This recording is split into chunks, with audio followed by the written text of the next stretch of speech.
first down. They hand off to Marlon Mack. Huge hole, 50-yard line. He's at the 40, still going near sideline. He's at the 10. He's at the 5, and he will score. Touchdown, Marlon Mack. Touchdown, INDY.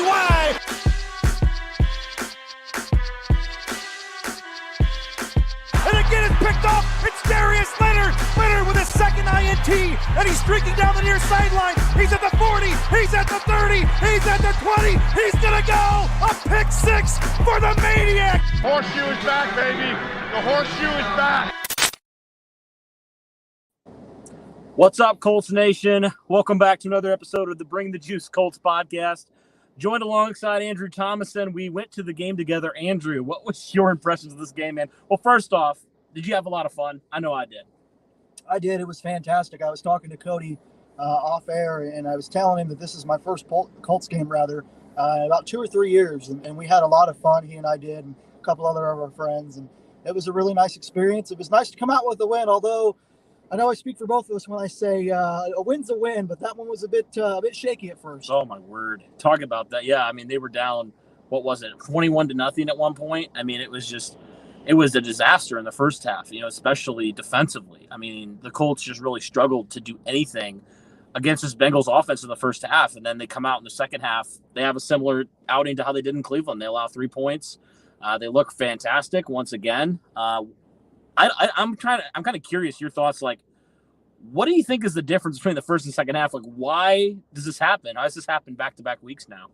For me, it's the defense. I mean, first half, you give up 21 points. It's reminiscent of both the Jacksonville game and the first half of the Cleveland Browns game from last week. And then the defense, like you said, comes in that second half and plays just exceptional football. 3 points allowed. Didn't allow a 100-yard rusher for back-to-back weeks. Enough can't be said about this Colts defense in the second half. These last 2 weeks, they've been absolutely phenomenal. They have, and obviously the game sealed by rookie Julian Blackmon, another interception for the young safety, and man, he's played fantastic so far. It's been great to see Julian Blackmon, third-round pick. He's really come in, man, and he's stepped up in a major way. The dude's a stud. I mean, it's that simple for me. I mean, the kid is a stud. I think he was projected to be a first or second round pick before falling because of that ACL injury. And Chris Ballard, once again, kudos to he in that scouting department.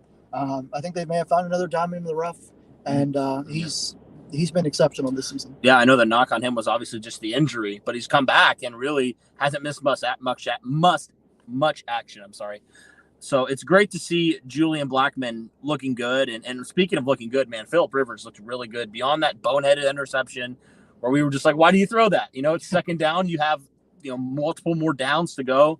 He looked very good. I would say hits his best game so far as an Indianapolis Colts. What are your thoughts on that? I'd agree with that wholeheartedly. I think Phillip Rivers, he admitted to something to Stephen Holder and some of the other guys, Colts beat reporters, that is. He said that he went back after last week's game and he looked through all of the articles that had been written about him, all the things that the people were saying that he wasn't very good and that he was forcing throws and costing the Colts, ball games. And that what, turned out to be true, at least for these last few weeks. And then he comes in this week and sort of, puts the doubters on hold, if you will, and just performs exceptionally well. This Colts passing offense, I think, might have finally found its footing. And at the right time, too, because they're heading into their bye week.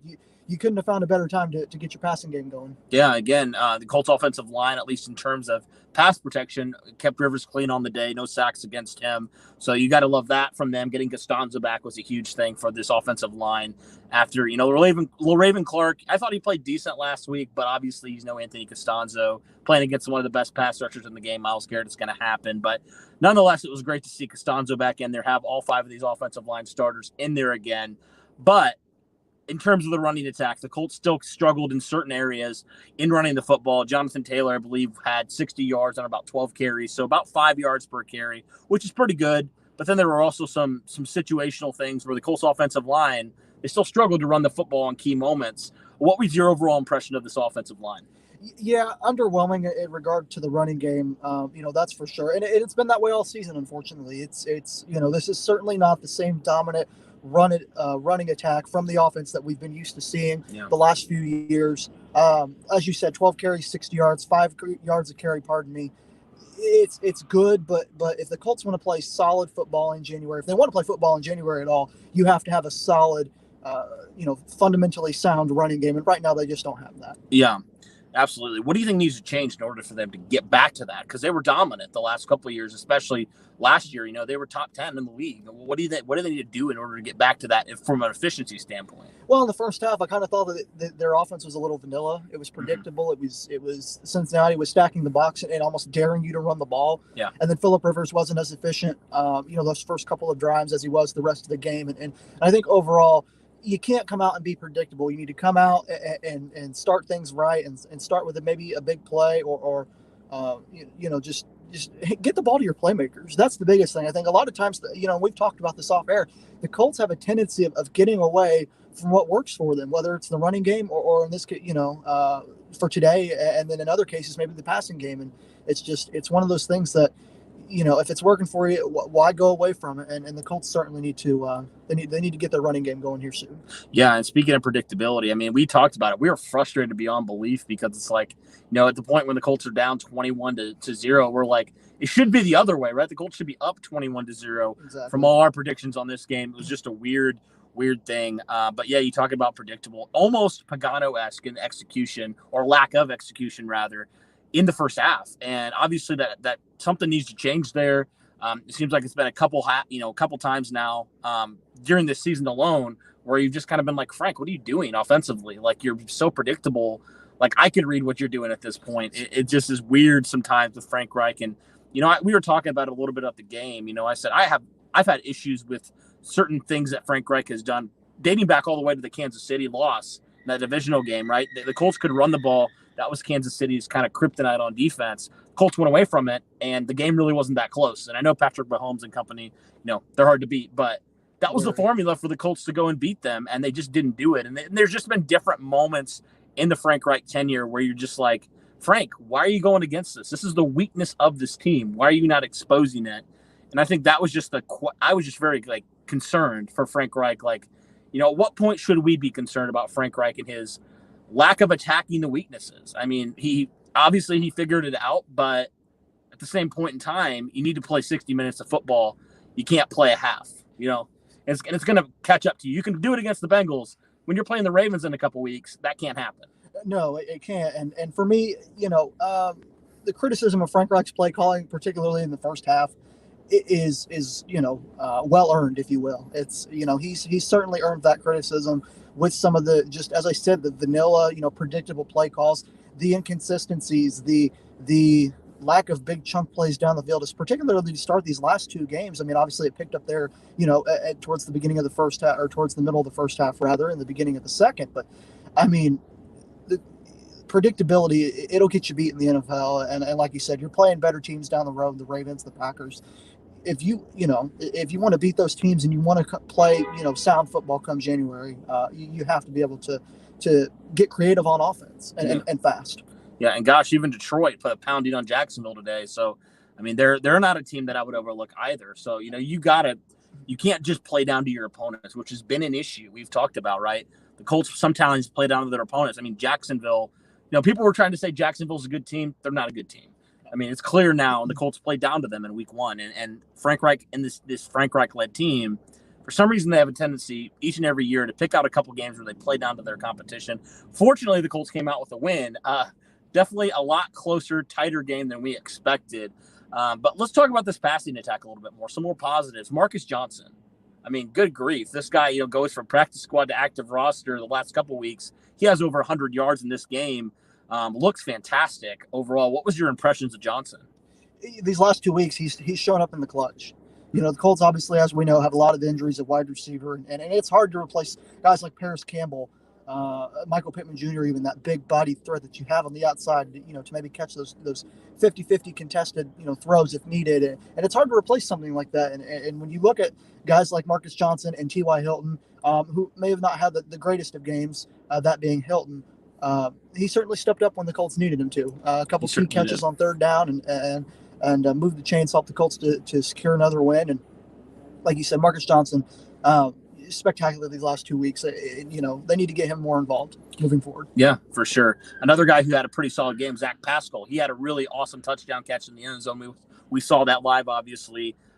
He's played pretty good. I thought he hit about 60 yards receiving, so pretty solid day from him. Also, another name that guy just got promoted to the active roster, to Michael Harris. And I know a lot of fans know him for wearing the number 12 after Andrew Luck. And, you told me about your thoughts on that and how it's maybe a little bit too early. But overall, I thought he had some solid catches. And I think, you're talking about trying to fill the void from Paris Campbell, Michael Pittman. He's a fast receiver. I think he could potentially kind of be that Paris Campbell-like player because he's got speed. And maybe can be more of a gadget-type player. So I liked what I saw from DeMichael Harris here in his first game action as an undrafted rookie. Yeah, I did too. Nothing too crazy. A couple catches outside the numbers, a couple catches over the middle. Played just a sound game. An undrafted rookie to come in, first game played, being promoted to the active roster.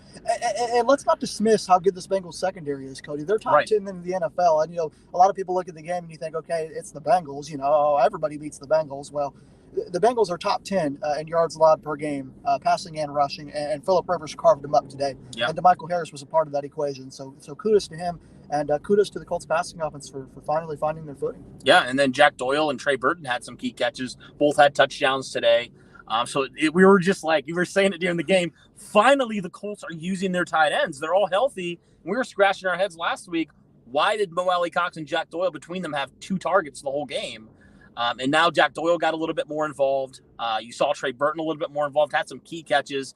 It wasn't just those short, just feeding him the ball, force feeding him the ball.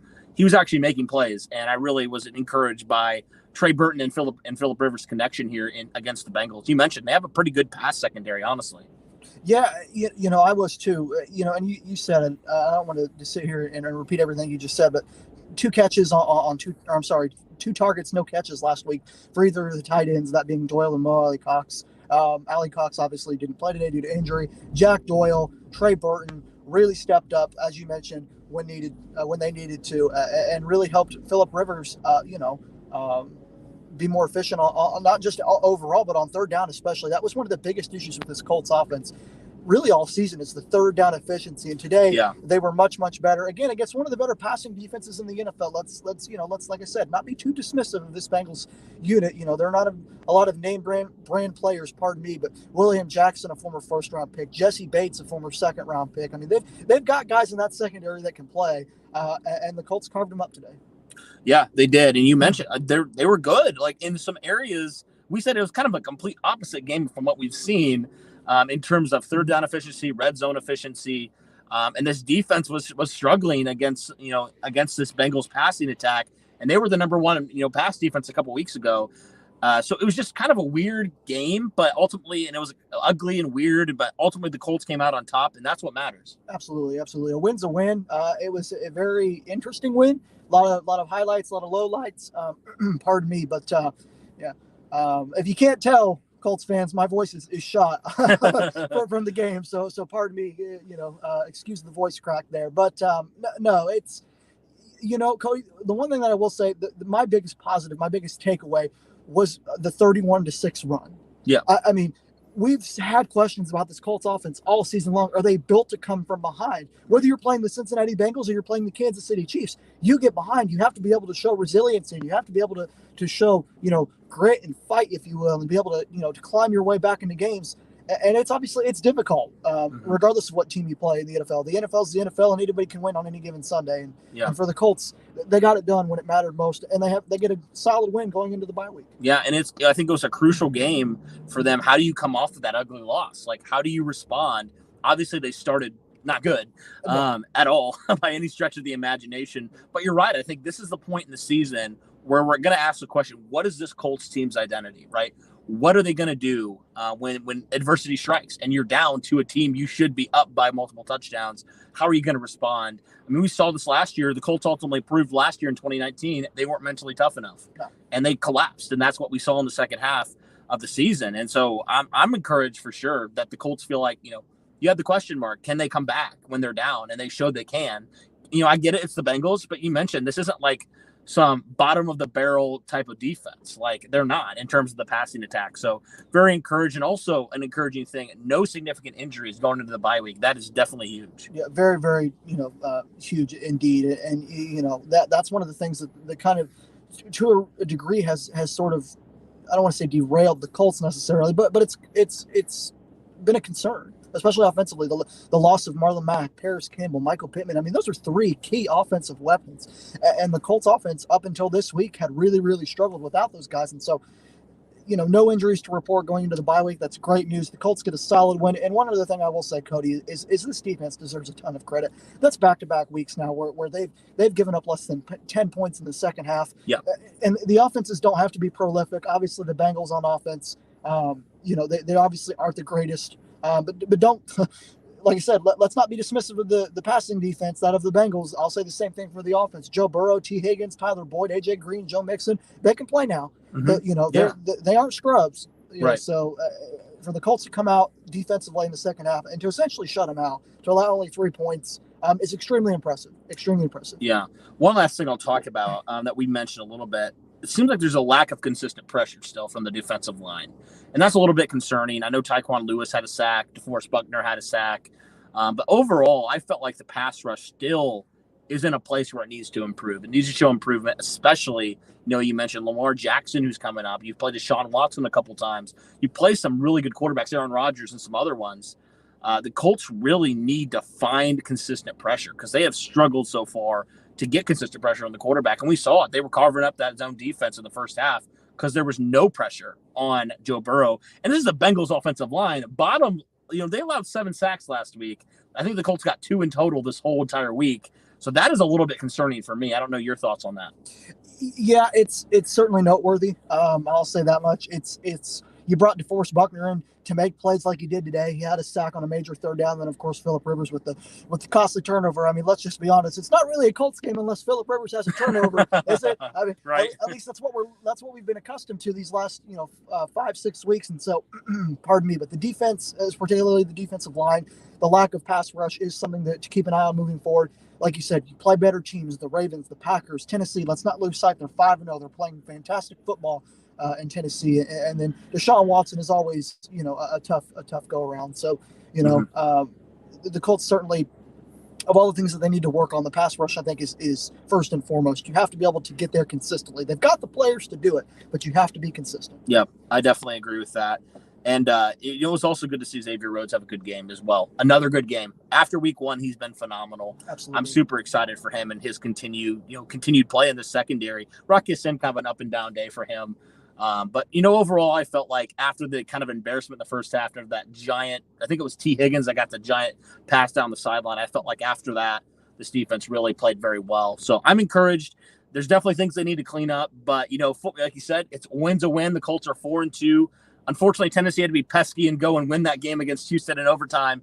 We thought they were going to potentially lose, give the Colts a little bit of a more of a shot at the division. Sure. But we'll see what happens, I guess, with Tennessee. I mean, Tennessee's had some games. They basically had to come back, and they've won games in the last minute. So, eventually we saw that. It's going to catch up with them eventually.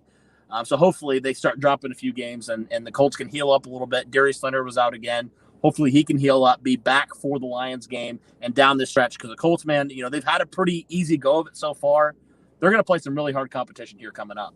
Yeah, and you said it with Tennessee. I'll mention real quick. I mean, like I said, they've been playing fantastic football, but that defense is vulnerable. 30-plus points, within the last 3 weeks, against the Vikings.